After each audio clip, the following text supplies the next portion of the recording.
তো আল্লাহ তাআলা সূরা ইউসুফের মধ্যে এখান থেকে আলোচনা করেন। আল্লাহ তাআলা বলেন রাওয়াদাতহুল্লাতী হুয়া ফি বাইতিহা আন নাফসিহি ওয়া গাল্লাকাতিল আবওয়াব। আল্লাহ তাআলার বচন ভঙ্গিটা খেয়াল করেন। আল্লাহ তাআলা বলতেছেন ইউসুফ আলাইহিস সালামকে নিয়ে অন্দর মহলে চলে গেছে এমন একজন মহিলা, যে মহিলার বাড়িতে ইউসুফ থাকতো, যে মহিলার দেওয়া পোশাক ইউসুফ পরতো, যে মহিলার দেওয়া খাবার ইউসুফ খাইতো, যে মহিলার অধীনে সে ছিল, যে মহিলার দায়িত্বে সে ছিল, এমন মহিলা ইউসুফকে নিয়ে চলে গেছে অন্দর মহলে। ওয়াগাল্লাকাতিল আবওয়াব, শুধু অন্দর মহলে চলে গেছে না, প্রত্যেকটা দরজা পার হওয়ার সময় দরজাগুলিকে তালাবদ্ধ করে দিছে, ইউসুফ যাতে পালাইতে না পারে, ইউসুফ যাতে দৌড়াইতে না পারে, বের হতে না পারে। ভিতরে নেওয়ার পরে অন্দর মহলে নিয়ে যাওয়ার পরে এবার জুলাইখা মনের কথা প্রকাশ করতেছে, ইউসুফকে ডাক দিয়ে বলে কলাত হাই তালাক। ইউসুফ রে, ইউসুফ কিন্তু নবী মানুষ, ঠিক না? যদিও মহিলা তারে ডাইকে ডাইকে ভিতরে নিছে, উনি তখনও যুবক, নবুয়ত পান নাই, কিন্তু নবী বংশের সন্তান, ভালো মানুষ, ছোটবেলা থেকেই সে জুলাইখার কাছাকাছি যায় না, একটু দূরত্ব মেনটেন করে চলে। জুলাইখা যেই জায়গায় থাকে তার থেকে ইউসুফ আর একটু দূরে দাঁড়ায় থাকে। এবার জুলাইখা ভিতরে নিয়ে ডাক দেয় হাই তালাক, ইউসুফ রে আর দূরে থাইকো না, একটু কাছাকাছি আসো, তোমার সাথে গোপন কিছু আলাপ আছে। বলি নাউজুবিল্লাহ। এই সুযোগ যদি আমগরে সমাজের যুবক গড়ে কোনো মেয়ে দিত, আর কোনো উপায় আছিল? কই যে তুমি আমারে ডাকবা কি, আমি তো রেডি। হ্যাঁ, তুই চায়ে থাকসকে কি কবি ক, তুই কইলেই তো আমি কমু হ না নাই। কিন্তু তোমার মতো যুবক তো ইউসুফ আলাইহিস সালাম, তোমার মতো যৌবন ইউসুফেরও ছিল। এমন পরিস্থিতিতে দরজা বন্ধ, দরজাগুলি তালাবদ্ধ করা, বাহির থেকে কেউ আসার কোনো সম্ভাবনা নাই। যখন মহিলা কাছে ডাকতেছে, ইউসুফ আলাইহিস সালাম কাছাকাছি আসে না, ইউসুফ আলাইহিস সালাম তার সাথে কথা বলে না। ইউসুফ আলাইহিস সালাম জুলাইখার দিকে চোখ তুলেও তাকায় না, নিচের দিকে তাকায় আছে। যুবক খেয়াল করে, ইউসুফ আলাইহিস সালাম তোমার মতোই যুবক, কিন্তু মহিলা তাকে আহ্বান করার পরেও সে কাছাকাছি যায় না, বরং ইউসুফ আলাইহিস সালাম টেকনিক অবলম্বন করলেন।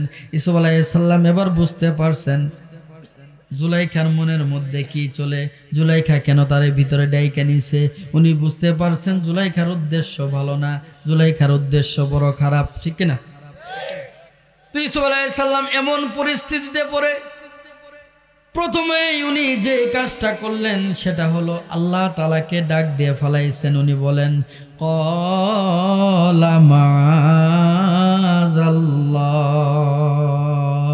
ইউসুফ আলাইহিস সালাম প্রথমেই আল্লাহর আশ্রয় কামনা করলেন, ডাক দিয়ে বলেন মাবুদ, এই যে মহিলা যার বাড়িতে আমি থাকি, যার দেওয়া পোশাক আমি পরিধান করি, যার দেওয়া খাবার আমি খাই, এই মহিলা আমাকে ভিতরে ডাইকা নিছে, বাইরে থেকে দরজাগুলিকে তালাবদ্ধ করে দিয়েছে, এখন এখান থেকে বের হওয়ারও কোনো সুযোগ নাই, আবার তার হুকুম যে পালন করব না, সরাসরি মানা করারও কোনো সুযোগ নাই। সুতরাং এই পরিস্থিতিতে তুমি রব যদি আমাকে সহযোগিতা না করো, আমি সব হয়তো বা অপকর্মে লিপ্ত হয়ে যাব। বলি সুবহানাল্লাহ। তাহলে কোনো মেয়ে যদি প্রপোজ করে, জবাব কি? আল্লাহ তাআলার সহযোগিতা চাইতে হবে, ঠিক কিনা? কথা কয় না, ঠিক কিনা? কোনো মেয়ে যদি এসে ফুল দেয়, সামনে ফেব্রুয়ারি মাস আইতাছে 14 তারিখ, হ্যাঁ, ফুল দেয়, কয় আই লাভ ইউ, কি কয়? I love you. এটার জবাব কি? হ্যাঁ, আই লাভ ইউ টু কোয়া যাব না। কোন মেয়ে যদি কোনো ছেলেকে প্রপোজ করে, কোরআন আমাদেরকে শিক্ষা দেয়, আল্লাহ তাআলা এই ঘটনাগুলি শুধু শোনার জন্য, বলার জন্য দেন নাই, আল্লাহ তাআলা কোরআনের যতগুলি ঘটনা দিয়েছেন এগুলি থেকে যাতে আমরা শিক্ষা গ্রহণ করতে পারি এই জন্যই দিয়েছেন, ঠিক না? যখন কোনো মেয়ে আমাকে প্রেমের প্রস্তাব দিবে, কোনো মেয়ে আমাকে খারাপ প্রস্তাব দিবে, কোনো মেয়ে আমাকে অশ্লীলতার দিকে ডাকবে, সাথে সাথে সাথে সাথে দেরি করা যাবে না, বলতে হবে মাআযাল্লাহ, আমি আল্লাহ তাআলার কাছে আশ্রয় চাই, ঠিক না? দোয়া কি মাআযাল্লাহ, দোয়া কি মাআযাল্লাহ। কোনো মেয়ে এসে কবে যাই লাগবে কি করা লাগবো? মাআযাল্লাহ, টু টু করা যাব না। এরকম ভাবে যদি কোনো ছেলে যায় কোনো মেয়ের প্রস্তাব দেয়, হে কি কব? মাআযাল্লাহ, আমি আল্লাহ তাআলার কাছে আশ্রয় চাই, কারণ আমি একজন মুসলমান সন্তান, আমি একজন মুসলমান কন্যা। এই সমস্ত প্রেম প্রীতি এগুলি আমার করা সাজে না। আমার রব আমাকে বলে দিয়েছেন লা তাকরাবুজ জিনা, জিনা তো করবই না, ছেলে মেয়ে অপকর্ম এটা তো অনেক দূরের আলাপ। যে সমস্ত কাজ আমাকে জিনার নিকটবর্তী করে দেয় এই সমস্ত কাজও করা যাবে না, ঠিক কিনা? আজকে যদি আমি মোবাইলে মেসেজ করি, এদিক থেকে মেসেজ দিছে হাই, ওই দিক থেকে কয় হ্যালো, আছে কি নাই? How are you? I am fine. কিছুক্ষণ কথা কওয়ার পরে জিজ্ঞেস করে আর ইউ সিঙ্গেল? এই তুমি কি একলা একলা নাকি বুকিং হয়ে গেছে? জিজ্ঞেস করে কিনা? ওই পাশ থেকে কি কয়? কেউ কয় যে আমি double. Yes I am single. এই আছে কি নাই? আছে কি নাই? আরে 2-4 মাও হেডেও কয় যায় আই এম সিঙ্গেল। ওই জায়গায় তোর বোঝা যায় না, মেসেজে কথা হইতেছে, ঠিক না? আবার অনেক পোলাপান 2-4 মাস কথাবার্তা চলছে ভালো, মেয়ের টেহা পয়সাও দিছে, মাঝে মধ্যে রিচার্জ করে দেয়, শপিং করার জন্য টেহা পয়সাও দেয়। এবার দেখা করবে চা, কইছে না দেখা করা যাব না। আস্তে আস্তে খুঁজ নিয়ে দেখে যে ওটা আসলে বেড়ি নেই, ওটা আসলে বেড়া। মেয়ে মেসের নাম দেয় আইডিয়া খুলে ওর ব্যবসায়ী এটা। আছে কি নাই? কি এক যুগে আইলাম আমরা। রাগ করতেছেন? খারাপ লাগে? চলবো কিছুক্ষণ। হ্যাঁ, তো হযরত ইউসুফ আলাইহিস সালাম আমাদেরকে শিক্ষা দিয়ে গেলেন, যৌবনের তাড়না থাকবে, মনটা চাবে কোনো মেয়ের সাথে সম্পর্কে জড়াইতে, কিন্তু আল্লাহর বিধান মানতে হবে, আল্লাহর ভয় অন্তরে রাখতে হবে। সুতরাং মেয়ে প্রস্তাব করলেই সাথে সাথে রাজি হওয়া যাবে না, প্রথমেই আল্লাহ তাআলার কাছে আশ্রয় প্রার্থনা করতে হবে, ঠিক কিনা? তো ইউসুফ আলাইহিস সালাম যখন আল্লাহর কাছে আশ্রয় প্রার্থনা করলেন, জুলাইখা চিন্তা করলো আমি এলাকার মধ্যে অনিন্দ সুন্দরী একজন মেয়ে, আজকে আবার একটু মেকআপ টেকআপও করছি, সুন্দর জর্জেটের শাড়ি দিয়ে শরীরটারে পেঁচাইছি, আকর্ষণীয় চেহারা। ইউসুফ তো একজন যুবক মানুষ, আমি এত সুন্দর করে প্রস্তাব করলাম, সে আবার মানা করে কিভাবে? ও ভাবেই নাই যে মানা করবে। চিন্তা করছেন? তো জুলাইখা থতমত খায় গেছে, কোনো কথা কয় না। ইউসুফ আলাইহিস সালাম চিন্তা করলেন, এখন তো ঘরের মধ্যে আমি আইসাই গেছি, বের হওয়ার কোনো সুযোগ নাই। এই অবস্থায় দেখি জুলাইখারে একটু ওয়াজ শোনাই, একটু নসিহত করি, যদি তার মনটা পরিবর্তন হয়ে যায়। হতে পারে না? ইউসুফ আলাইহিস সালাম জুলাইখারে ডাক দিয়ে বলে, ইন্নাহু রাব্বি আহসানা মাসওয়ায়।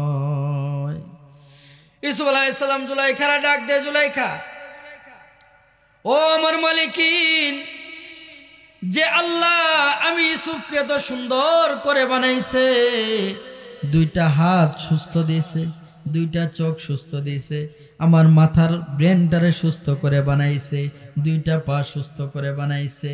এই আল্লাহ তাআলার এত নিয়ামত পাওয়ার পরে যদি আমরা 2 জনে মিলে অপকর্মে লিপ্ত হই, সেই আল্লাহর হুকুমের বিরোধিতা করা হবে, সেই আল্লাহর নাফরমানি করা হবে, সেই আল্লাহর উপর জুলুম করা হবে। সুতরাং ইন্নাহু লা ইফলিহুজ জালিমুন,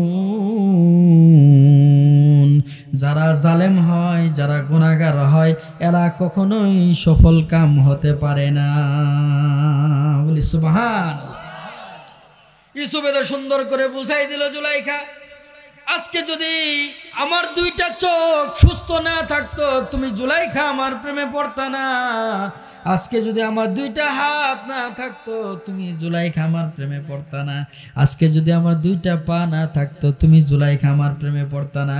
যেই রব আমাকে তো সুস্থ করে বানাইলো, এতগুলি নাজ নিয়ামত দান করলো, আমি ইউসুফ কখনোই সেই রবের বিরোধিতা করতে পারি না। বলি সুবহানাল্লাহ। এই চিন্তা কখনো মাথায় আসে? গুনাহ করার আগে একটু চিন্তা করেন তো, যে আমি যে গুনাহ করতেছি, যে হাত দিয়ে গুনাহ করি, অনেকের তো এই হাত নাই, অনেকের হাত আছে কাজ করে না, আছে না? আল্লাহ তো আমার এরকম বানাইতে পারতো, এরকম না বানায় যে সুস্থ একটা হাত দিল, এই হাত দিয়ে আমি আল্লাহর নাফরমানি করি কেমনে? একটু চিন্তা করেন তো, গুনাহ করতে পারবেন না, ঠিক কিনা? কথা বলেন ঠিক কিনা? আপনাকে দুইটা চোখ দিছে, যাদের দুইটা চোখ নেই তাদের জিগায়েন তাদের জীবন কত কষ্টের। যার একটা পা নাই তারে জিগান তার চলাফেরা কত কষ্টের। আল্লাহ তো আপনার এত শত নিয়ামত দিছে, সুস্থতার চেয়ে বড় নিয়ামত আর হতে পারে না। এটা আপনি অসুস্থ হইলে বুঝেন সুস্থতা কত বড় নিয়ামত। এত নিয়ামত পাওয়ার পরেও আল্লাহ তাআলার হুকুম লঙ্ঘন করা যাবে? মুসলমান কথা বলেন, যাবে?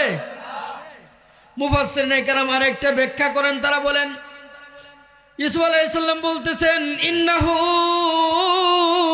রাব্বি আহসানা মাসওয়াই। ইউসুফ আলাইহিস সালাম যেন জুলাইখারে স্মরণ করাই দিতেছে, ও আমার মালিকিন, আপনার স্বামী আজিজে মিসর ছোটবেলায় আমারে কিনে নিয়ে আইছিল বাজার থেকে। কিনে নিয়ে আসার পর থেকে এত আদর করে যত্ন করে লালন পালন করে আমাকে বড় করে তুলছে। আমার কোনো কিছুর অভাব বুঝতে দেয় নাই, যা কিছু লাগে সব কিছুর ব্যবস্থাপনা করছে। আমি একজন গোলাম, আমাকে কিনে আনার পরে আমাকে যে পরিমাণ আদর করছে, আপনি তো তার স্ত্রী, আপনাকে তো আরো বেশি আদর করছে, ঠিক কিনা? সুতরাং এই অবস্থায় যদি আপনি আর আমি অপকর্মে লিপ্ত হয়ে যাই, আমার যেমন আমার মালিককে ধোঁকা দেওয়া হবে, আপনারও তেমন আপনার স্বামীর সাথে বিশ্বাসঘাতকতা করা হবে। সুতরাং আপনি যদি আপনার স্বামীকে ধোঁকা দেন, আপনার স্বামীর সাথে বিশ্বাসঘাতকতা করে অপকর্মে লিপ্ত হন, আপনার তো এটা আপনার স্বামীর ওপর জুলুম করা হবে। আর জালেমরা কখনোই সফল কাম হতে পারে না। বলি সুবহানাল্লাহ। তাহলে কেউ প্রস্তাব করলে প্রথম কাজ ছিল আল্লাহ তাআলার সাহায্য চাওয়া, ঠিক কিনা? দ্বিতীয় কাজ কি? তাকে বুঝানো, তাকে নসিহত করা, তাকে ওয়াজ শোনানো। পারবো তো আমরা? কথা বলেন, পারবো তো আমরা? রাসূলুল্লাহ সাল্লাল্লাহু আলাইহি সাল্লাম বলেন, কোন যুবতী যদি কোনো যুবককে প্রেমের প্রস্তাব করে, অপকর্মের প্রস্তাব করে, অথবা কোনো যুবক যদি কোনো যুবতীকে প্রেমের প্রস্তাব দেয়, আর বিপরীত দিকের লোকটা যদি বলে দেয় যে আমি তো আল্লাহ তাআলাকে ভয় করি, আমি একজন মুসলমান, আমি খারাপ কাজে যাইতে পারবো না, আমি অপকর্ম করতে পারবো না, যদি আল্লাহ তাআলাকে ভয় করে এই প্রেম প্রীতি থেকে বিরত থাকে, জিনার কাজ থেকে বিরত থাকে, আল্লাহ তাআলা বলেন কাল কিয়ামতের ময়দানে কঠিন মুসিবতের সময় 7 শ্রেণীর মানুষকে আমি আরশের নিচে ছায়া দিব। এই 7 শ্রেণীর মধ্যে ওই যুবক এবং যুবতীরাও জায়গা পাবে। বলি সুবহানাল্লাহ। বেশি কাম না, সহজ কাম, ঠিক কিনা? প্রেমের প্রস্তাব দিলে শুধু বলতে হবে আমি একজন মুসলমান সন্তান, আমার আল্লাহ আমারে নিষেধ করছে, আমি এই কাজ করতে পারবো না। তেমনি ভাবে একজন নারীকেও বলতে হবে আমি একজন মুসলমান কন্যা, আমি এই সমস্ত অপকর্মে যাইতে পারবো না। যদি এইটুকুন করে নিজের যৌবনকে হেফাজত করতে পারি, নিজের সতীত্বকে হেফাজত করতে পারি, কাল কিয়ামতের ময়দানে আরশের নিচে যিনি ছায়া দিবেন তিনি কে? কথা বলতে হবে, তিনি কে? আল্লাহ। আমল করবো তো ইনশাল্লাহ? কথা বলেন, আমল করবো তো ইনশাল্লাহ? সবাই কইতেছে না এখন যে ইনশাল্লাহ কইলে যদি আবার কবুল হয়ে যায়। এই বয়স, হ্যাঁ, এই যুগে যদি 2-4টে প্রেম প্রীতি না করি, এই যুবক থেকে লাভ কি? এই চিন্তা করতেছেন? আপনার চাই অনেক কম বয়সী মানুষ মারা গেছে না? আপনার থেকে অনেক কম বয়সী মানুষ মারা গেছে। আপনি কখন যাবেন কেউ বলতে পারবে না। আসার একটা সিরিয়াল ছিল, যাওয়ার কোনো সিরিয়াল আছে? যে কোনো মুহূর্তে মানুষ চলে যায়। আজকে শুনলাম ব্যাডমিন্টন খেলতে যায় কারেন্টের শক লাগে এক যুবক মারা গেছে। ও 5 মিনিট আগেও চিন্তা করে নাই যে আমার 5 মিনিট পরে মৃত্যু হবে, চিন্তা করছে? ওই দিন সকালবেলাও সে ভাবে নাই যে আজকে রাতে আমি মারা যাব। আপনি যেরকম ভাবতেছেন এইভাবে ভাবতে ভাবতে একদিন মৃত্যু চলে আসবে। কিন্তু আপনার মৃত্যুটা যদি গুনাহ করা অবস্থায় হয়ে যায়, কাল কিয়ামতের ময়দানে আপনি আল্লাহর সামনে কেমনে দাঁড়াবেন বলেন? অনেক যুবক ভাই আছে রাতের বেলা ঘুমানোর সময় কানের মধ্যে ইয়ারফোন লাগায় গান শুনতে শুনতে, নাটক দেখতে দেখতে, সিনেমা দেখতে দেখতে ঘুমায়। আছে কি নাই? কথা বলেন, আছে কি নাই? মানুষ যে অবস্থায় মারা যায় হাসরের মাঠে সেই অবস্থায় তাকে উঠানো হবে। যদি তাই হয়, আপনি যে হেডফোন কানে লাগায় ঘুমাইলেন, আপনি যে সকালবেলা উঠতে পারবেন এই নিশ্চয়তা আছে? কথা বলেন, আছে? এই অবস্থায় যদি আপনি মারা যান, কিয়ামতের ময়দানে যদি হেডফোন লাগানো অবস্থায় উঠানো হয়, হিসাব দেওয়ার দরকার আছে? হিসাব দেওয়ার দরকার আছে? এমনি বোঝা যাব না যে কামটা কি করতেছিল। সাবধান হন, একটু সাবধান হন, বিশেষ করে গুনাহ করার ব্যাপারে। আল্লাহ তাআলা আমাদেরকে গুনাহ থেকে বেঁচে থাকার তৌফিক দান করেন, বলি আমিন। তো এইবার যখন ইউসুফ আলাইহিস সালাম আল্লাহ তাআলার সহযোগিতা কামনা করছেন, আবার জুলাইখাকেও নসিহত কইরা দিছেন যাতে জুলাইখা ওই খারাপ কাজ থেকে ফিরে আসে, অপকর্ম থেকে ফিরে আসে। জুলাইখা প্রথমে একটু শকড হয়েছে, এবার আরেকটু বড় ধাক্কা খাইছে।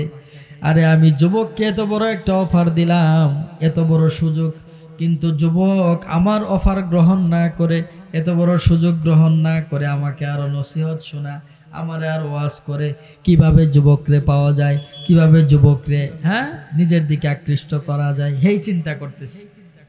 মনের মধ্য থেকে ইউসুফকে কাছে পাওয়ার যে বাসনা কামনা, এইটা দূর হয় নাই। আবার ওইদিকে ইউসুফ আলাইহিস সালামও চিন্তা করতেছে, জুলাইখাকে তো আমি ওয়াজ শোনাই দিলাম, নসিহত শোনাই দিলাম, এখন হয়তোবা সে ফিরে যাবে অপকর্ম থেকে, ঠিক না? দুইজনেই দুইজনকে নিয়ে চিন্তা করতেছে, কিন্তু দুইজনের চিন্তার মধ্যে বেশ কম আছে কি নাই? কথা বলেন, আছে কি নাই? জুলাইখা চিন্তা করতেছে কিভাবে ইউসুফকে পাওয়া যায়, ওইদিকে ইউসুফ চিন্তা করতেছে কিভাবে জুলাইখার থেকে মুক্তি পাওয়া যায়, কিভাবে গুনাহ থেকে বাঁচা যায়, ঠিক না? দুইজনেই দুইজনকে নিয়ে চিন্তা করে, কিন্তু চিন্তার মধ্যে বিরাট মাপের ফারাক, ঠিক না? এলাকার মধ্যে শেষ রাতে, এখন তো আর পুকুর পার নাই। আপনাদের হুসনাবাদে একটা আছে, স্কুলের পিছনে পুকুর ঘাটে মানুষ গোসল করে, ঠিক না? তো পুকুর ঘাটে গোসল করার জন্য নামছে এক চোর, সারা রাত চুরি করছে, মানুষের শীত কাটছে। আগেকার দিনে তো এরকমই ছিল, মাটির যে থাকে কি কয় এটারে, পিড়া, ইডারে কাইটে ভিতরে ঢুকে চুরি করে নিয়ে যাইতো। তো এই চোর সারা রাত চুরি করার পরে শরীরের মধ্যে তো ধুলা ময়লা, তো এগুলি পরিষ্কার করে বাসায় গিয়ে ঘুমাবে, এই জন্য গোসল করার জন্য গিয়ে পুকুর ঘাটে নামছে। নামার পরে চোরে লক্ষ্য করলো যে পুকুরের অপর প্রান্তেও আরেকজন লোক গোসল করতেছে। এবারে চোর মনে মনে চিন্তা করে ওই পাড়ের লোকটারে নিয়ে, আগে ভাবছিলাম মনে হয় এলাকার মধ্যে আমি একাই চোর, এখন তো দেখি চোর আরো আছে, আমি আইসি গোসল করে যায় হতেমু, হেও মনে হয় চুরি টুরি কইরা গোসল করতেছে, বাসার যায় হতেমু। ওই পারে যে লোক নামছে এই হলো আল্লাহর ওলি মানুষ, তাহাজ্জুদ নামাজ পড়বো, হের অভ্যাস হইলো তাহাজ্জুদের আগে গোসল করে এরপরে তাহাজ্জুদ শুরু করে, যাতে ঘুমের ভাব না আসে। এখন আল্লাহর ওলি চিন্তা করতেছে, আরে আমি তো ভাবছিলাম যে এলাকার মধ্যে আমি একাই তাহাজ্জুদ পড়ি, তা দেখি যে আরো লোকজন আছে তাহাজ্জুদ পড়ার মতো। ওলি অপর প্রান্তের লোকটারে ওলি মনে করতেছে, আর অপর প্রান্তের চোর ওই পারের লোকটারে কি মনে করতেছে, চোর। একজন আরেকজনের নিয়ে ভাবে, কিন্তু ভাবনার মধ্যে বেশ কম আছে কি নাই? কথা বলেন, আছে কি নাই? তো জুলাইখাও মনে মনে চিন্তা করতেছে কিভাবে ইউসুফকে কাছে পাওয়া যায়। ওইদিকে ইউসুফ আলাইহিস সালাম মনে মনে চিন্তা করতেছে কিভাবে জুলাইখার কাছ থেকে মুক্তি পাওয়া যায়। দুইজনই চুপচাপ, কেউ কোনো কথা বলে না। জুলাইখা এবার মনে মনে চিন্তা করলো, ইউসুফ নসিহত টসিহত শোনায় এখন চুপ মাইরা গেছে, হয়তো বা ইউসুফ আমার প্রস্তাবে রাজি হয়ে গেছে।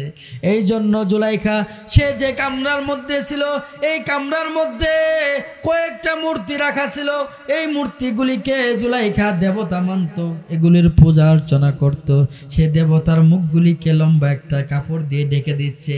এইদিকে ইউসুফ আলাইহিস সালাম মনে মনে চিন্তা করতেছে যে করেই হোক মহিলার হাত থেকে বাঁচতে হবে। ইউসুফ আলাইহিস সালাম আসমানের দিকে তাকাইছেন, কিন্তু উপরে তো ছাদ, আসমান তো দেখা যায় না।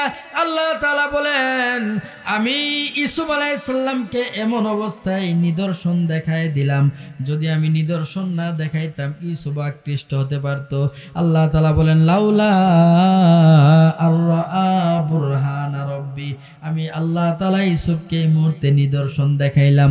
মুফাসসিরিনে কেরাম ব্যাখ্যা করেন, ইউসুফ আলাইহিস সালাম যখন আসমানের দিকে তাকানোর জন্য উপর দিকে তাকাইছে, ইউসুফ আলাইহিস সালাম লক্ষ্য করে দেখে ছাদের উপর তার বাবা হযরতে ইয়াকুব আলাইহিস সালামকে দেখা যায়। বলি সুবহানাল্লাহ।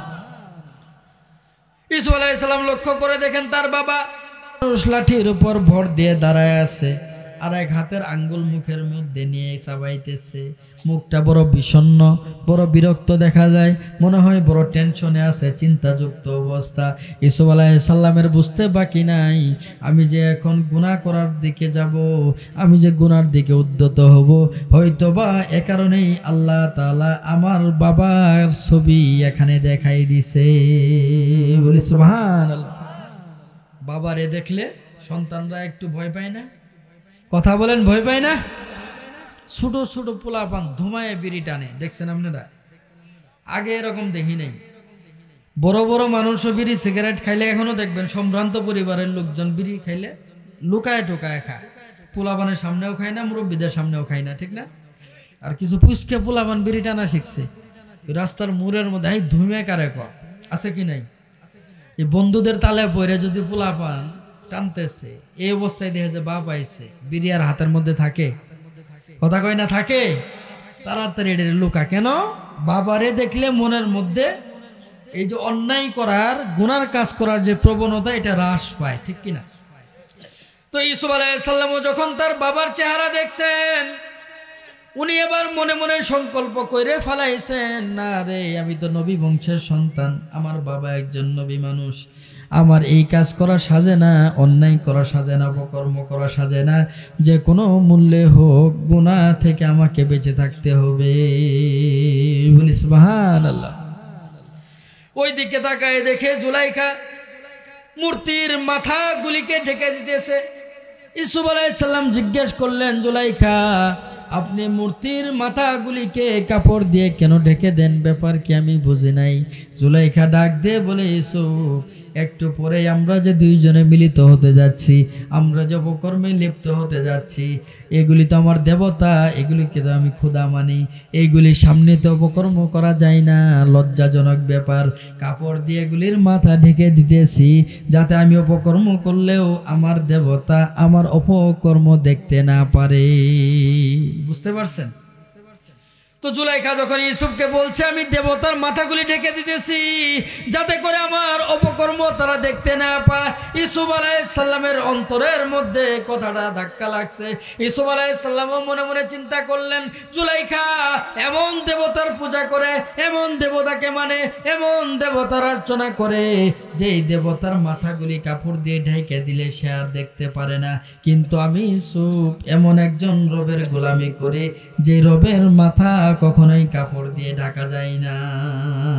বলি সুবহানাল্লাহ। আমি এই বদ্ধ ঘরের মধ্যেও যদি অপকর্মে লিপ্ত হই, আমার রব, আমার খোদা, আমার যিনি আল্লাহ আছেন, তিনি তো এখানেও আমাকে দেখে ফেলবেন। সুতরাং জুলাইখা তার দেবতা না দেখার জন্য তার মাথাটারে কাপড় দিয়ে ঢাইকা দিতে পারছে, আমি তো ঢাইকা দিতে পারি নাই।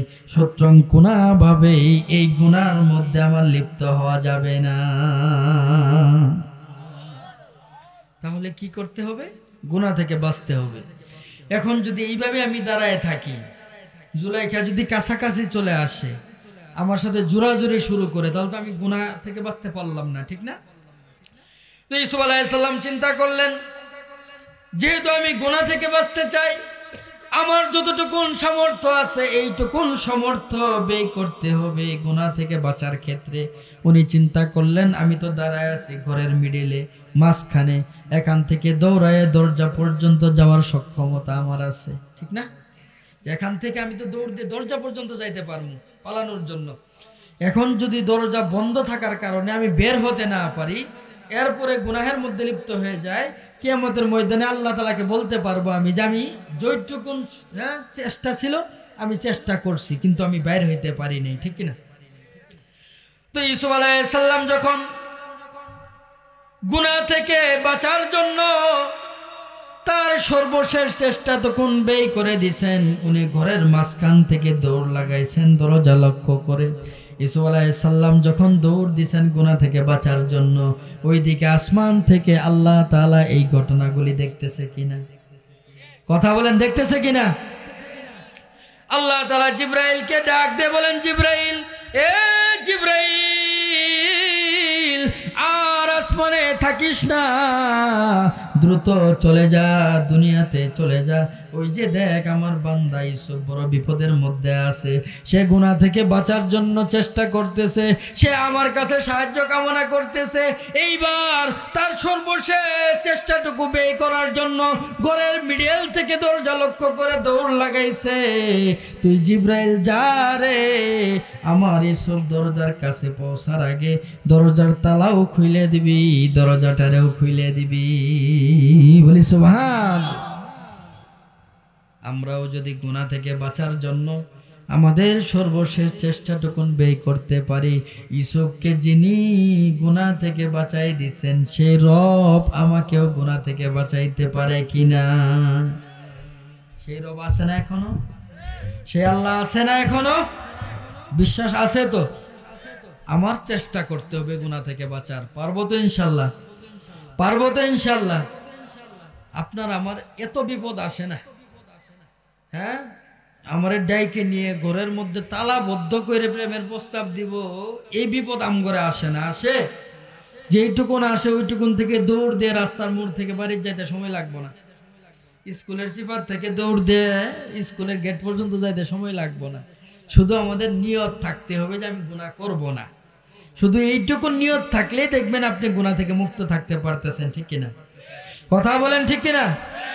গুনাহ থেকে বাঁচতে হবে। এই যে মাহফিল আলোচনা করতেছি, গল্প বলতেছি, এগুলো শুধু শুনে বাড়িতে যায় ঘুমাইলেন না, যদি আমল না করেন এই শোনার দ্বারা কোনো ফায়দা হলো? কথা বলেন, হলো না। তো জিবরাইল আমিন চলে আসছে দুনিয়াতে। ইউসুফ আলাইহিস সালাম যখন ঘরের মিডিল থেকে দৌড় দিয়ে দরজা পর্যন্ত চলে গেছে, উনি লক্ষ্য করে দেখেন দরজার সামনে যাইতে দেরি হয়, দরজা খুলে যাইতে দেরি হয় না। বলি সুবহান। আল্লাহ তাআলা বলেন, ওয়াস্তাবাকাল বাব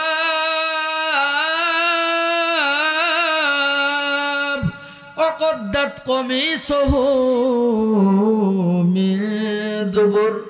জুলাইখা যখন দেখছে ইউসুফ দৌড়ায় পালায় যাইতেছে, দরজাও খুলে যাইতেছে, সে মনে মনে চিন্তা করলো, এতদিন যাবৎ আশা করতেছি, এতদিন যাবৎ অপেক্ষা করতেছি, এতদিন যাবৎ পরিকল্পনা করে আজকে ইউসুফকে অন্দরমহলে নিয়ে আসছিলাম, এখন দেখি ইউসুফ আমার থেকে পালায় যায়।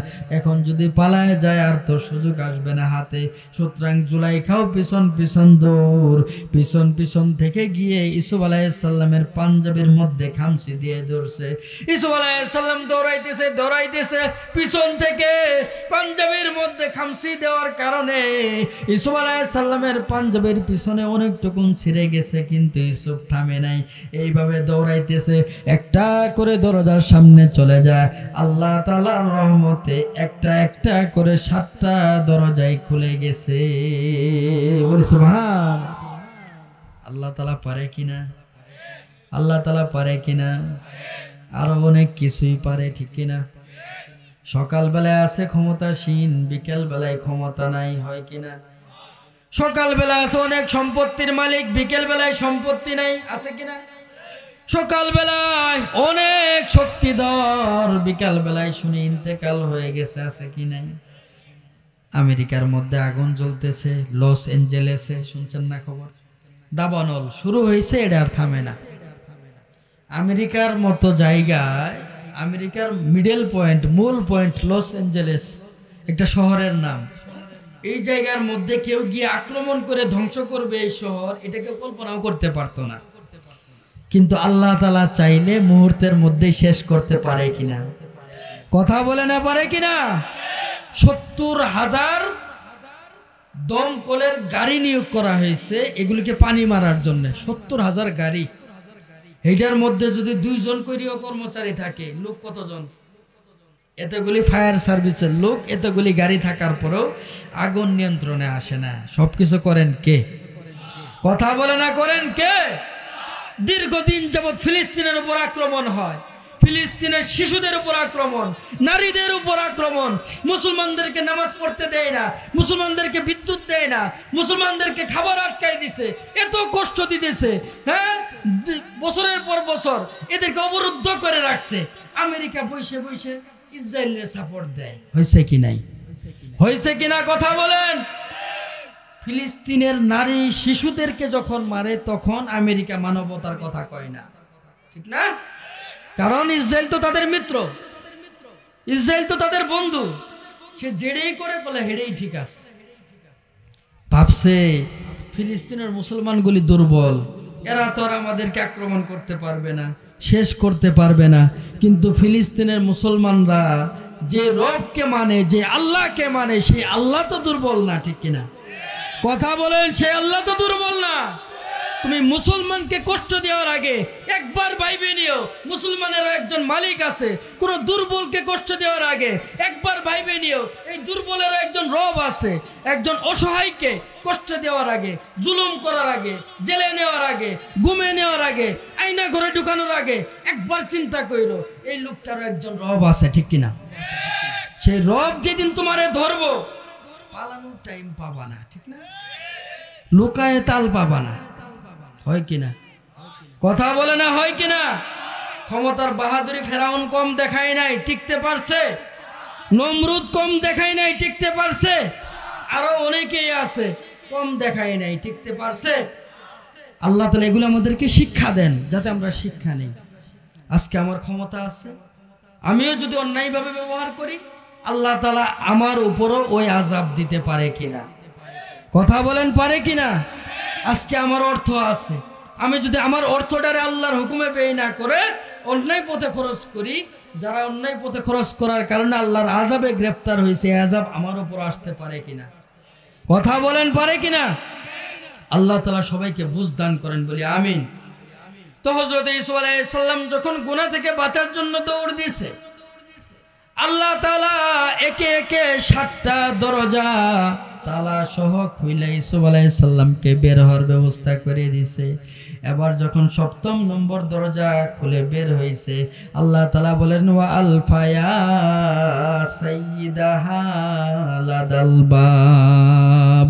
ইউসুফ আলাইহিস সালাম 7ম দরজা পার হয়ে যখন মাঝামাঝি ঘরের মধ্যে চলে আসছে, ওই জায়গার মধ্যে আইসা দেখে জুলাইখার জামাই আজিজে মিসর দাঁড়ানো। বলি সুবহানাল্লাহ। যেখানে বাঘের ভয় সেখানে আজিজে মিসর দাঁড়ানো।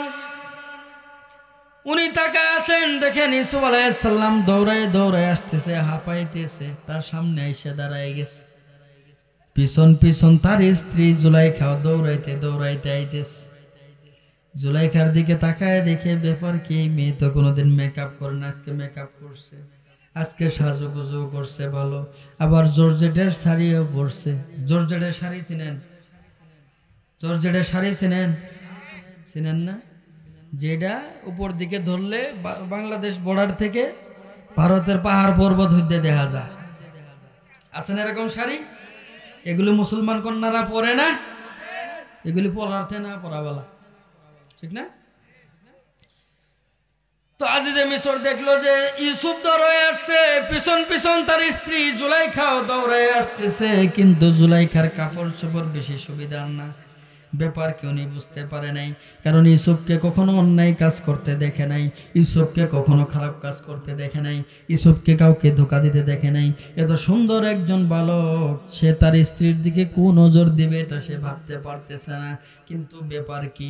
এবার যখন জুলাইখা আয়েশা ইউসুফের পিছনে দাঁড়ায় গেছে, জুলাইখা বুঝতে পারছে এবার তো ধরা পড়ে গেলাম, জামাই হয়তোবা বুঝে ফেলাবে অথবা সন্দেহ করবে। এই অবস্থায় যদি জামাই আমার রাগ করে ফেলা, হে তো সরকারি লোক, হে তো সরকারি দলের মধ্যে আছে, ক্ষমতার কোনো অভাব নাই, রাগের মাথায় যদি ইউসুফরে ফাঁসি দিয়ে দেয় তাহলে তো আমার মনের আশার পুরা হইল না, ঠিক না? যারা খারাপ, যত পরিস্থিতি পড়ুক ওর মন থেকে খারাপই বাইর হয় না, ঠিক কিনা? কথা কয় না, ঠিক কিনা? তো এবার জুলাইখা টেকনিক করে তার জামাইকে ডাক দিয়ে বলতেছে, কলাত মা জাযাউ মান আরাদা বি আহলিকা সুআন ইল্লা আইয়ুসজান আও আযাবুন আলীম। জুলাইখা তার জামাইরে ডাক দিয়ে কয়, প্রাণের স্বামী আমার, এই যে দেখিনি ছোটবেলা থেকে যারা আদর করে পুষে পুষে বড় করলাম, আজকে ইউসুফ আপনার স্ত্রীর দিকে হাত বাড়াইছে অপকর্মের জন্য, সুতরাং আপনার বউয়ের দিকে যে অপকর্মের জন্য হাত বাড়াইছে এর আপনি কি শাস্তি দিবেন? হয়তোবা তারে জেলের মধ্যে ঢুকায় দেন অথবা তাকে কোনো রকম কঠিন শাস্তির ব্যবস্থা করেন। বলি নাউজুবিল্লাহ। অপকর্মের জন্য ইউসুফ ডাকছিল না জুলাইখা ডাকছিল? কথা কয় না, ডাকছিল কারা? এখন কি কইতাছে? হ্যাঁ, 360 ডিগ্রি এন্ডেলে পোল্টি মারছে না? কথা কয় না, পোল্টি মারছে না? আমগর যুগের মেয়েরা তো এরকম পোল্টি মুল্টি মারে না? মারে। এই যুবকরা কো মারে? সুবহানাল্লাহ। মেলা আছে, ওইগুলি আর না কই, তাফসীর চলতেছে, ঠিক না? এর মধ্যে দিলে কোয়াড়াও শরমের কাম, কি কম? যাই, মা বোনদের প্রতি রিকোয়েস্ট, কোনো ছেলেরে সেকা টাকা দিয়েন না, হ্যাঁ? এরকম অবৈধ সম্পর্কের মধ্যে জড়ায়েন না, একজনের জীবন নষ্ট করে দিয়া আপনার ভালো হবে না, ঠিক কিনা? আর যুবকদেরকে বলি, তোমরাও কোনো মেয়ের জীবন নিয়ে সিনেমিনি খেলায়ও না। কয়দিন সম্পর্ক কইরা ডাইকে সিপেসাবের মধ্যে নিয়ে বাদ দিয়ে দেয়, আছে কি নাই? আছে কি নাই? ওর তো সবই দিয়ে ফেলাইছি, ওটার আর বিয়ে করে লাভ কি, ঠিক না? কারো ক্ষতি করা যাবে না। আল্লাহ তাআলা আমাদেরকে বুঝদান করেন, বলি আমিন। তো জুলাইখা এবার পোল্টি মারছে। স্বামী যখন দেখছে, স্বামীরে যখন দেখে ফেলাইছে যে এবার তো বুঝে যাব স্বামী আমার, এবার স্বামীর কাছে গিয়ে ইউসুফরে দোষ দিয়ে অভিযোগ করতেছে যে হে আমার দিকে অপকর্মের জন্য হাত বাড়াইছে, সুতরাং তারা আপনি জেলে দেন। জেলে দিলে তোর মরবো না, জেল তো আমগর বাড়ির মধ্যেই, কোনো না কোনো সময় জেলের মধ্যে যাবো, অপকর্ম করা যাবো। হের নিয়ত ঠিক আছে, ওর নিয়ত এখনো ঠিক আছে যে ওই পর্যন্ত যাইতে হবে। আর যদি তারা কিছু বেত মারে, কিছু মায়ের দূর করে, তাও তো কিছু পাইছেই থাকবে, কোনো না কোনো দিন মনের আশা পুরা করবই, এটা হের মনের মধ্যে আছে। কিন্তু হযরত ইউসুফ আলাইহিস সালাম নবী বংশের মানুষ, উনি যখন দেখলেন আরে জুলাইখা আমার ব্যাপারে তো অপবাদ দিতেছে, আমি তো জুলাইখারে ফুসলাই নাই, আমি তো জুলাইখারে অপকর্মের জন্য ডাকি নাই, জুলাইখাই তো আমার অপকর্মের জন্য ডাকছে, কিন্তু সে যখন আমার প্রতি আঙ্গুল উঠাইছে, আমাকে দোষ দিতেছে, আমাকে অভিযুক্ত করতেছে, সুতরাং আর চুপ থাকা যায় না। হযরত ইউসুফ আলাইহিস সালাম এবার আজিজে মিশরকে ডাক দিয়ে বলতেছে, ক্বালা হিয়া রাওয়াদাতনি আন নাফসি। ও আজিজে মিশর, ও আমার মালিক, আপনি তো ভালো করেই জানেন আমি কি ধরনের মানুষ। ছোটবেলা থেকে আপনাদের বাসায় আমি বড় হয়েছি, কাউকে কোনোদিন ধোকা দেই নাই, কখনো মিথ্যা বলি নাই, কাউকে কোনোদিন কষ্ট দেই নাই, খারাপ কাজ করা তো পরের কথা, কখনো আপনার স্ত্রী সম্পর্কে খারাপ ধারণাও আমি করি নাই। আজকে সে যে অভিযোগ করতেছে অপকর্মের ব্যাপারে, আমি তারে ফুসলাই নাই, বরং আপনার স্ত্রী আমাকে ডাইকা নিছে। বলি সুবহানাল্লাহ। এই যে তাদের কথোপকথন চলতেছে, এর মধ্যে দরবারের আরো লোকজন ছিল, তারাও জড়ো হয়ে গেছে, চারদিক দিয়ে ঘিরানি দিয়ে ধরছে, কি হয়েছে কি হয়েছে, ব্যাপার কি, এর দুইজনের এই অবস্থা কে? আজিজে মিশর কি কথা বলবে ভেবে পাইতেছে না, ইউসুফকেও বিশ্বাস করতে পারতেছে না, আবার নিজের বউকেও বিশ্বাস করতে পারতেছে না, পড়ে গেছে না সিপাই। তো ইউসুফ যখন বলছে যে আমি তো তারে ডাকি নাই অপকর্মের জন্য, সে আমারে ডাকছে। এবার আজিজে মিশর ইউসুফকে লক্ষ্য করে বলে, ইউসুফ তুমি যে বললা তুমি তারে ডাকো নাই, সেই তোমারে ডাকছে, প্রমাণ কি? আমারে প্রমাণ দাও, প্রুফ দাও, আমি বুঝবো কেমনে কারা কারে ডাকছো। ইউসুফ আলাইহিস সালাম পড়ে গেছেন টেনশনে। প্রথমে তো টেনশনে ছিলাম, গুনাহ থেকে বাঁচতে হবে, সেখান থেকে আল্লাহ তাআলা বাঁচায় ফেরত নিয়ে আসছে। এখন দেখি আরো বড় বিপদ। এখন যদি এই বিপদ থেকে আমি রক্ষা না পাই, যদি এই দোষের কারণে আমার শাস্তি হয়ে যায়, কিয়ামত পর্যন্ত আনেওয়ালা মানুষগুলি আমাকে নিয়ে টিটকারি দিবে, নবী বংশের সন্তান হয়ে অপকর্ম করছে। আমার নবীর বংশের উপর একটা চুনকালি মারা হয়, ঠিক না? ইসা আলাইহিস সালামের আব্বা হযরত ইয়াকুব আলাইহিস সালাম একজন নবী, ইয়াকুবের আব্বা হযরত ইসহাক আলাইহিস সালাম একজন নবী, ইসহাকের আব্বা হযরত ইব্রাহিম আলাইহিস সালাম একজন নবী, পুরা সিলসিলাটাই নবীর। এই বংশের সন্তান যদি জিনার অপকর্মের কারণে শাস্তি প্রাপ্ত হয়, মানুষে কি মনে করব, কি বলবো বলেন? বলবো না নবী বংশের সন্তান হয়ে খারাপ কাজ করছে? তো উনি এবারও আল্লাহ তাআলার দিকে মুতাওয়াজ্জু হয়েছেন, আল্লাহ তাআলার দিকে মুতাওয়াজ্জু হয়ে ডাক দিতেছেন, মাবুদ তুমি তো ভালো করে জানো আমি অপকর্মের দিকে যাই নাই, সেটাই কেন ছিল, আমি আরো ফেরত আসছি। এখন তো আজিজে মিশর আমার কাছে প্রমাণ চায়, আমার কাছে তো কোনো প্রমাণ নেই, আমি কিভাবে প্রমাণ দিব, কিভাবে নিজেকে সত্যবাদী এটা প্রমাণ করব? সুতরাং এই মুহূর্তেও তুমি রব যদি আমাকে সহযোগিতা না করো, এই নবী বংশের উপর কিয়ামত পর্যন্ত চুনকালি মারা হবে, নবীর বংশের বদনাম হয়ে যাবে। সুতরাং তোমার ভয়ে আমি গুনাহ থেকে বাঁচার জন্য দৌড় দিছি, তুমি ভালো করেই জানো। সুতরাং তুমি আমাকে এই বিপদ থেকেও উদ্ধার করে দাও। বলি সুবহানাল্লাহ। আল্লাহ তাআলা পারে কিনা? কথা বলেন, আল্লাহ তাআলা পারে কিনা? আমরাও যদি কখনো কোনো বিপদে পড়ে যাই, ডাকবো কাকে? কথা বলেন, ডাকবো কাকে? মানুষকে ডাকলে সমাধান হবে? মানুষকে ডাকলে সমাধান হবে না। আল্লাহ যদি সমাধান করে দেয়, সমাধানটা সুন্দর, মানুষে এত সুন্দর সমাধান করতে পারবে না।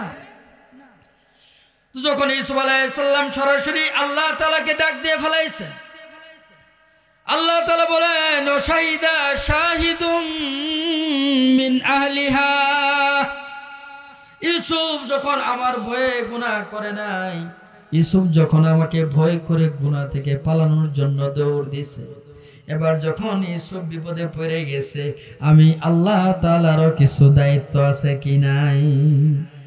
আছে না?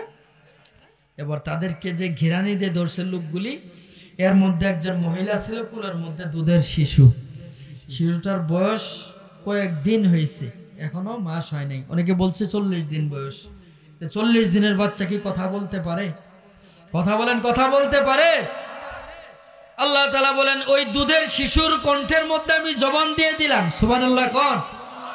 এই দুধের শিশু আজিজে মিশরকে লক্ষ্য করে ডাক দিছে, আজিজে মিশর, আপনি তো ইউসুফের কাছে প্রমাণ চাইছেন, আসলে দোষী কারা, আসলে দোষী কারা এটা আমিও বলতে পারবো না, তবে আমি একটা কায়দা বলে দিতে পারি, আমি একটা নিয়ম বলে দিতে পারি। এই নিয়ম অনুযায়ী যদি আপনি তদন্ত করেন, প্রকৃত অর্থে কে দোষী আপনি নিজেই বের করতে পারবেন। সুবহানাল্লাহ। যুবক বলে নাই যে জুলাইখা নির্দোষ বা ইউসুফ দোষ, এরকম কিছু বলে নাই। কি বলছে? এবার ওই শিশুটা বলতেছে, ইনকানা কমিসুহু কুদ্দামি কুবলি ফাসাদাকাত ওয়া হুয়া মিনাল কাযিবিন। এবার শিশু বাচ্চাটা আজিজে মিশরকে লক্ষ্য করে বলতেছে, আজিজে মিশর, আপনি ইউসুফের গায়ের মধ্যে যে জামাটা আছে, এই জামাটার একটু সার্চ দেন, এই জামাটার একটু পরীক্ষা করেন।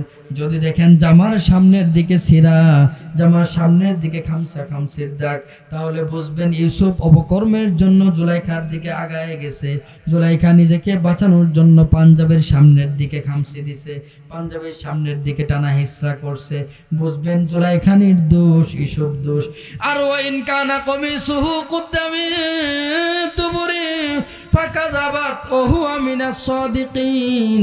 আর যদি ইসুফের পাঞ্জাবির পিছন দিকে ছেঁড়া দেখেন তাহলে বুঝে নেবেন ইসুফ গুনাহ থেকে বাঁচার জন্য দৌড় লাগাইছে, জুলাইখা পিছন দিক থেকে তাকে টেনে ধরার জন্য খামচি দিছে, তাহলে বুঝবেন জুলাইখা দোষী, ইসুফ হইল নির্দোষ।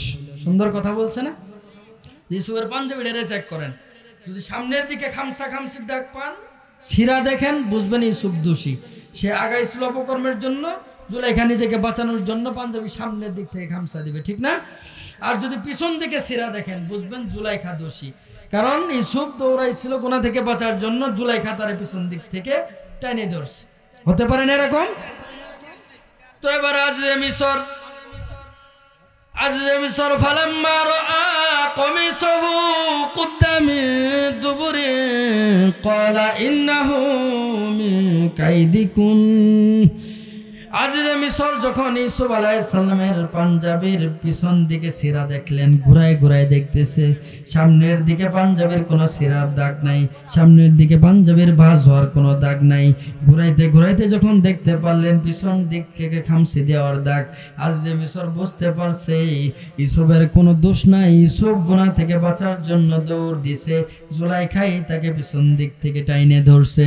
সুতরাং আজিজে মিসর তার স্ত্রীকে ডাক দিয়ে বলে, ক্বালা ইন্নাহু মিন কাইদিকুম, জুলাইখা রে তুমি তো বড় ষড়যন্ত্র করে ফেলাইছো।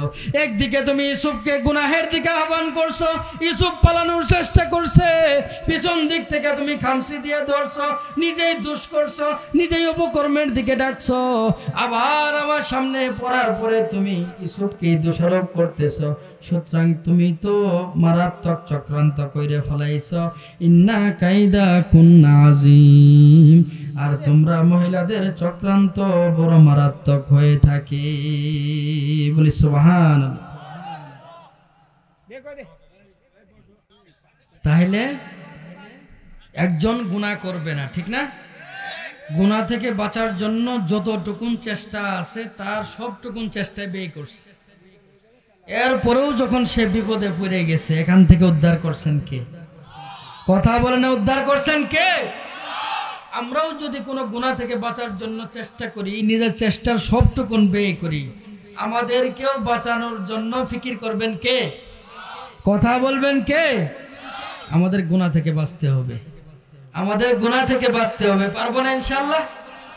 আমাদের নিয়তি তো নাই, আমাদের গুনাহ থেকে বাঁচার নিয়তি নাই। মুসলমান সুদ খায়, আছে কি নাই?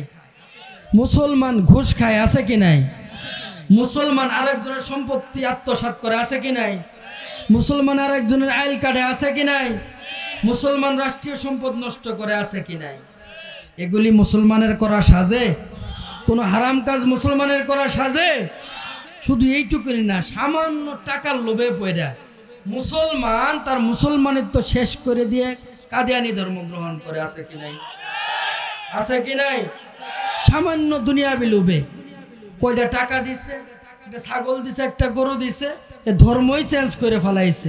কাদিয়ানিরা মুসলমান, কাদিয়ানিরা মুসলমান, কাদিয়ানিদের মুসলমান মনে করা যাবে? কাদিয়ানি ধর্ম গ্রহণ করা যাবে? যত বড় লোভ দেখ, যত বড় অফার দেখ, আমি আমার আখেরাত বরবাদ করতে পারি। একজন মুসলমানের সব থেকে বড় সম্পদ তার ঈমান। সে যদি ঈমান থেকে সরে যায়, সে যদি কাদিয়ানি ধর্ম গ্রহণ করে, খ্রিস্ট ধর্ম গ্রহণ করে, তার তো আখেরাতই ধ্বংস হয়ে গেল, ঠিক কিনা? তুমি একটা গরু দিয়ে, কয়টা ছাগল দিয়ে, কয়টা টাকা দিয়ে তুমি করবা কি? আজকে অনেক মুসলমান শেষ হয়ে যাইতেছে, কেন? এই সমস্ত আলোচনাও মানুষ করে না। কাদিয়ানিরা যে মুসলমান না, এই আলোচনাও করতে দেয়া হয় না, ঠিক কিনা? সমস্যা তো। এই মাহফিল থেকে, মসজিদের মিম্বার থেকে যদি এগুলো আলোচনা না করা যায়, মানুষ শিখবে কোথায়, সতর্ক হবে কিভাবে, ঠিক না? আল্লাহ তাআলা আমাদেরকে বুঝার তৌফিক দান করুক।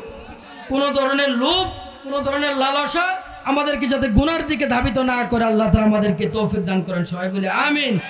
আমরা যাতে ঈমান নিয়ে বাঁচতে পারি, ঈমান নিয়ে মরতে পারি, আমাদের আখিরাত যাতে দুনিয়া থেকে বরবাদ না করে আল্লাহ তাআলা তৌফিক দান করেন। সবাই বলে আমিন। ওয়া আখিরু দাওয়ানা আলহামদুলিল্লাহি রাব্বিল আলামিন। আসসালামু আলাইকুম ওয়া রাহমাতুল্লাহি ওয়া বারাকাতুহু।